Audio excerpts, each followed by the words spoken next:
August 2013 and NATO leaders can't get the public on side for the imminent bombing of Syria. Suddenly, the BBC says it was filming a small rural hospital and a game-changing atrocity happens right there the moment they were filming. Last month, we were filming the doctors working at this hospital when victims of an incendiary bomb attack on a school playground started pouring in. Absolute chaos and carnage here. It must be some sort of napalm. But a highly sceptical public stayed hostile to military intervention.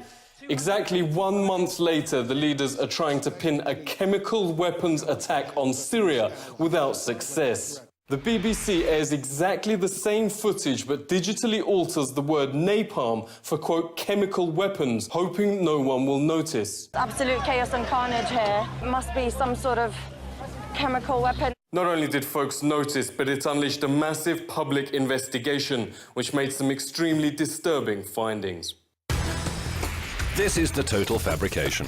From beginning to end of an atrocity with BBC reporter Ian Pannell standing amidst a tableau of very bad actors. This is completely beyond the pale.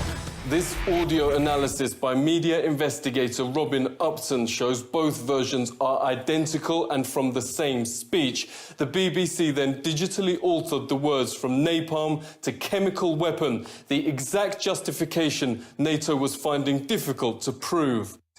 That game-changing allegation was made by 2 doctors that had travelled with the BBC, who claimed the number of sudden casualties is, quote, overwhelming.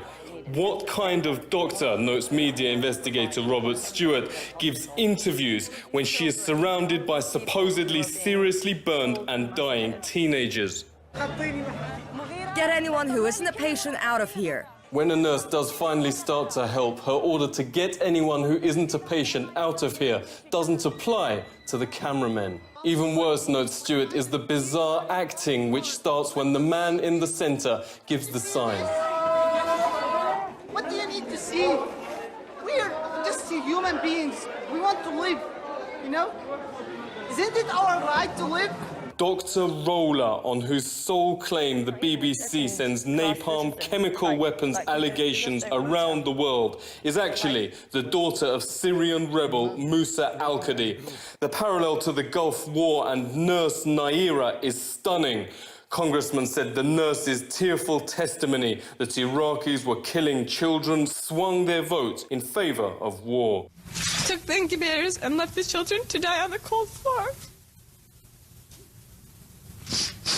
Nurse Naira became the mainstream's darling, but once the vote had safely passed, she admitted inventing the whole thing and was actually the daughter of the Kuwaiti ambassador to Washington, lying to get the public to back war. UK Member of Parliament George Galloway joins us. Thank you very much for coming on. Why do we get almost identical claims before each war, which then prove lies? Well, the Bush and Blair Corporation, as it became in the run-up to the Iraq War, has almost entirely lost its reputation for journalistic integrity.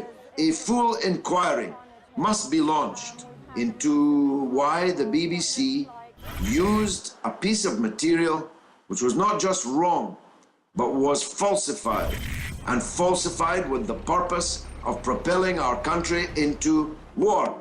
That's not what the British public pays its BBC licence fee for, so that it can be tricked into a war.